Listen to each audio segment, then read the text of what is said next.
Cette vidéo explicative donne un aperçu des aspects les plus importants de l'IMPAG Exposé Sondage, section 35, rapport narratif. Les rapports narratifs est un aspect des directives qui s'adresse à un large public, des fournisseurs de ressources et du public qui bénéficie des services et des biens fournis par les organisations à but non lucratif, aux comptables financiers, auditeurs et normalisateurs. Les questions abordées dans cette section sont importantes pour tous ceux qui s'intéressent à l'IMPAG, et cette vidéo explicative vise à les rendre accessibles à un large éventail de parties prenantes. L'IMPAG exige que les OBNL préparent des rapports financiers à usage général. Les rapports financiers à usage général affichent les rapports narratifs, aux côtés des informations financières, contenues dans les états financiers à usage général. Les rapports narratifs améliorent, complètent et supplémentent les informations financières de base, présentées dans les états financiers, pour décrire pleinement la performance d'une OBNL. L'objectif des rapports financiers à usage général est d'être utile aux utilisateurs pour la responsabilisation et la prise de décision. Ils peuvent y parvenir en fournissant des informations financières sur les actifs, les passifs, les produits et les charges de l'OBNL, ainsi que des informations non financières par le biais de rapports narratifs. L'IMPAG exige donc qu'au minimum, les OBNL présentent des informations sur la performance et des commentaires sur les états financiers, dans le même rapport financier à usage général que ces états financiers. Les informations narratives présentées doivent porter sur le même OBNL et la même période de rapport que les états financiers.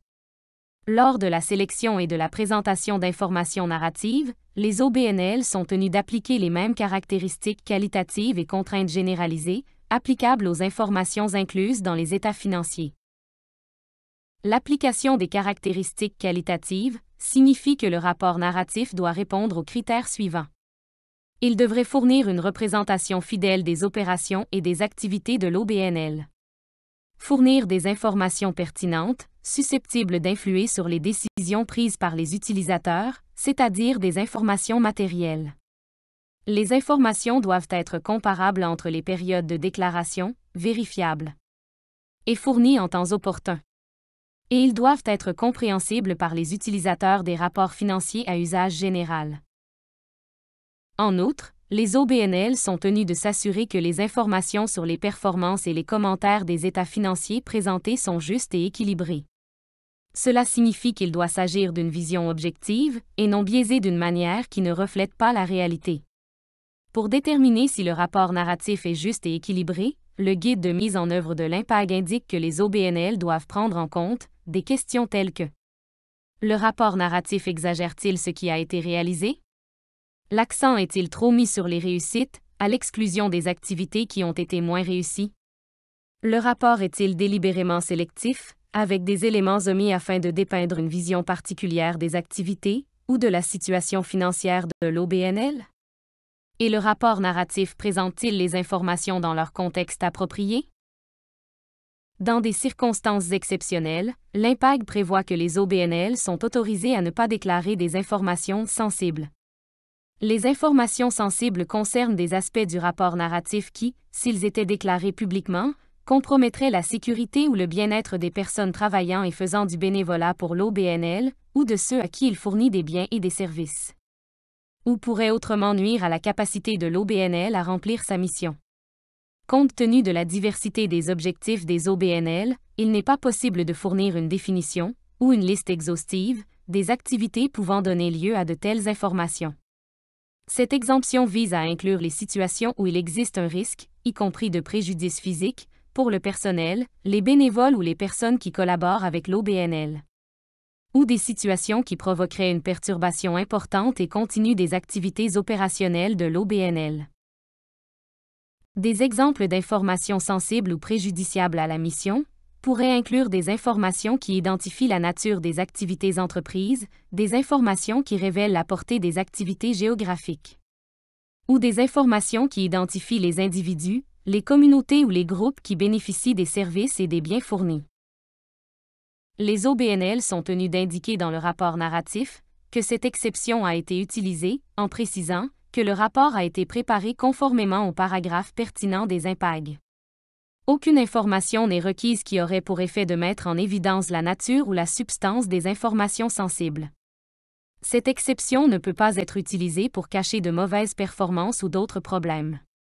Si l'exception est utilisée correctement, une OBNL restera en conformité avec les exigences de l'IMPAG.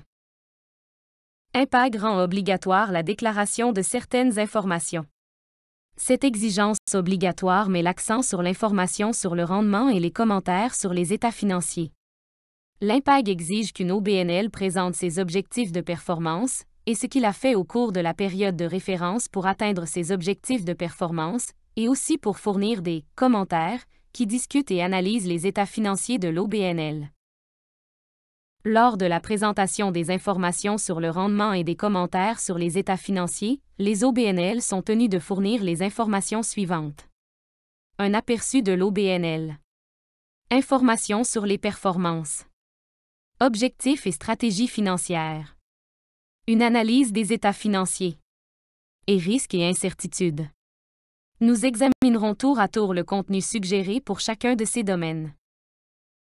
L'aperçu devrait aider à répondre à ces questions clés sur l'OBNL. Qui nous sommes? Cela comprendrait une description de la forme juridique de l'OBNL, de sa structure opérationnelle ou organisationnelle et de ses modalités de gouvernance. Pourquoi existons-nous?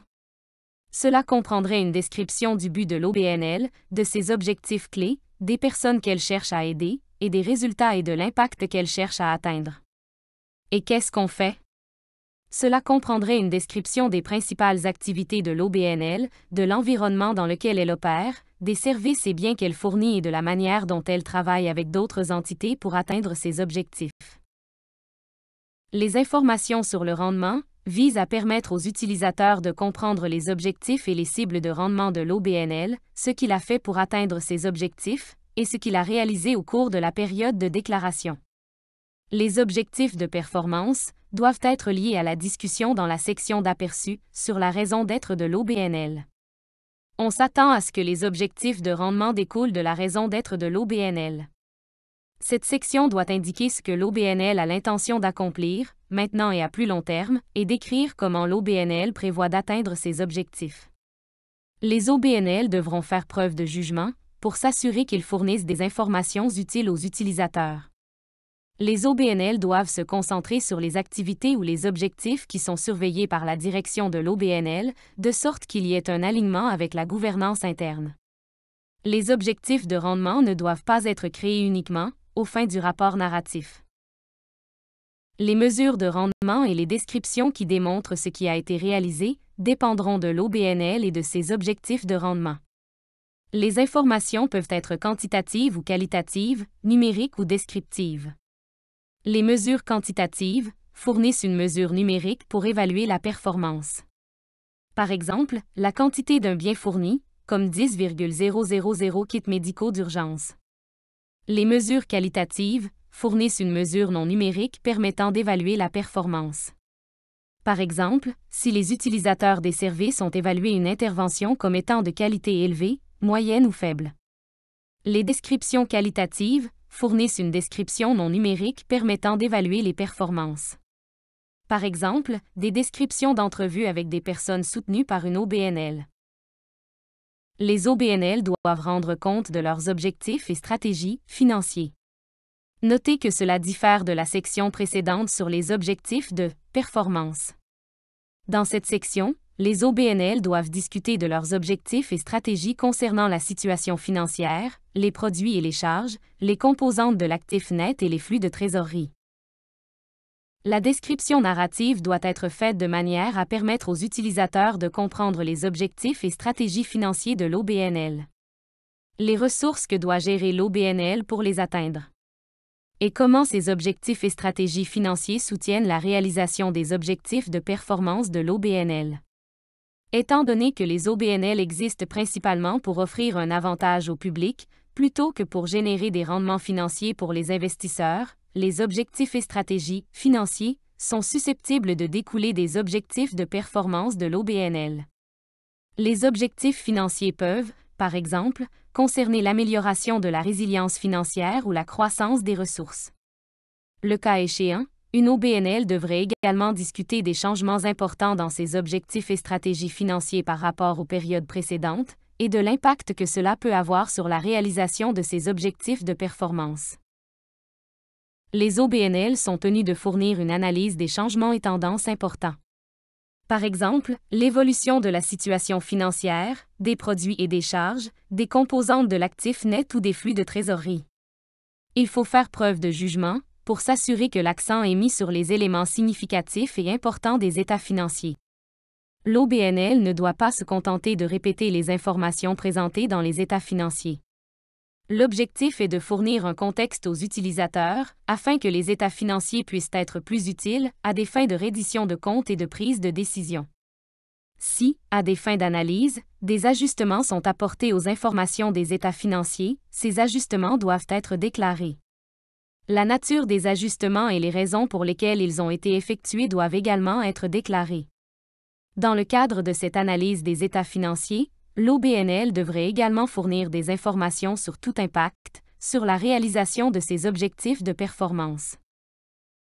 Passons maintenant au dernier domaine qu'une OBNL doit couvrir dans son rapport narratif. Les principaux risques et incertitudes qui affectent la réalisation de ses objectifs de performance et de ses objectifs financiers. Les principaux risques et incertitudes sont ceux qui pourraient perturber de manière significative la capacité de l'OBNL à atteindre ses objectifs, qu'il s'agisse de performance ou d'objectifs financiers. Cela inclut, sans s'y limiter, la manière dont l'OBNL travaille avec d'autres pour réaliser ses principales activités. Les changements de l'environnement politique. Les changements de l'environnement juridique ou réglementaire. Les changements de l'environnement physique. Les changements de l'environnement économique. La dépendance à l'égard des bénévoles. La dépendance à l'égard de certains donateurs. La capacité et l'aptitude des ressources de l'OBNL et la capacité de l'OBNL à générer et à gérer des ressources financières, ou ses opérations et sa gouvernance. En décrivant les risques et incertitudes, les OBNL doivent fournir une explication de la manière dont ils sont liés aux objectifs de performance et aux objectifs financiers. Une explication de l'évolution de ces risques et incertitudes depuis la date du dernier rapport. Et une description de la manière dont l'OBNL les gère. Lors de l'examen des questions de présentation, le reporting narratif doit être rédigé dans un langage clair et simple et présenté de manière à favoriser la compréhension des utilisateurs. Il doit être clairement identifié et distingué des états financiers. Le rapport narratif peut inclure l'utilisation de tableaux, de graphiques et de méthodes picturales, ainsi que des études de cas. Il peut également inclure les commentaires de ceux qui bénéficient des biens et services qu'il fournit. Les références croisées aux états financiers aideront les utilisateurs à comprendre et à évaluer les informations sur la performance et les commentaires sur les états financiers contenus dans le rapport narratif. L'utilité pour les utilisateurs sera également améliorée en fournissant des informations comparatives pour au moins la période de reporting précédente. La cohérence dans le temps est également utile, à la fois en termes de ce qui est rapporté et de la manière dont cela est rapporté. Lorsque des changements sont apportés à ce qu'une OBNL déclare, ou à la manière dont il le fait, dans son document d'information sur la performance et ses états financiers, les raisons de ces changements, ainsi que la nature et l'effet de ces changements, doivent être expliqués aux utilisateurs. Ce noyau obligatoire de rapport narratif est le minimum qu'une OBNL doit déclarer. Une OBNL peut choisir de présenter des informations supplémentaires dans son rapport financier à usage général, au-delà de cette exigence minimum, afin d'améliorer l'utilité pour les utilisateurs du rapport financier. Cela pourrait inclure, par exemple, des déclarations liées au climat et des rapports plus larges sur la viabilité. Les OBNL ont également la liberté de rendre compte en utilisant d'autres cadres, tels que le rapport intégré, à condition que le noyau minimum obligatoire soit couvert par ces cadres. Lorsqu'une OBNL fournit des informations supplémentaires ou fait rapport en utilisant un cadre de rapport narratif différent, il doit être présenté en conformité avec les exigences de l'IMPAG dans la mesure du possible. En particulier, il doit se conformer aux exigences relatives aux principes, à la présentation, aux informations comparatives, à la cohérence des rapports et à la déclaration des jugements. Cette vidéo explicative donne un aperçu des aspects les plus importants de l'exposé sondage 1 de l'IMPAG, section 35 rapport narratif. Elle a mis en évidence les exigences de l'IMPAG pour que les OBNL présentent un noyau minimum obligatoire d'informations sur la performance et de commentaires sur les états financiers, dans le même rapport financier à usage général que leurs états financiers. Elle a examiné les principes applicables aux informations sélectionnées et présentées. Cela inclut l'obligation d'appliquer les mêmes caractéristiques qualitatives et contraintes générales sur l'information applicable aux états financiers. Cela inclut également l'autorisation, à titre exceptionnel, de ne pas déclarer des informations sensibles. Elle a mis en évidence les questions de présentation, qui visent à aider les OBNL à s'assurer que leur rapport narratif est présenté d'une manière qui favorise la compréhension des utilisateurs. Enfin, il a examiné les conseils fournis par l'IMPAG pour aider les OBNL qui choisissent de présenter des informations supplémentaires, au-delà de l'exigence minimale, y compris l'utilisation d'autres cadres. Vous êtes invités à partager vos points de vue sur tout aspect de l'exposé sondage 1 de l'IMPAG. Nous avons établi ces questions spécifiques sur lesquelles nous sommes particulièrement désireux d'obtenir vos commentaires. Elles concernent les principes, le champ d'application, les exclusions et les dispositions transitoires. Pour répondre, visitez www.ifr4npo.org/have your say. Téléchargez un modèle de document de réponse et téléchargez votre réponse ou votre lettre de commentaire complétée. Les réponses doivent être rédigées en anglais. La date limite est le 31 mars 2023.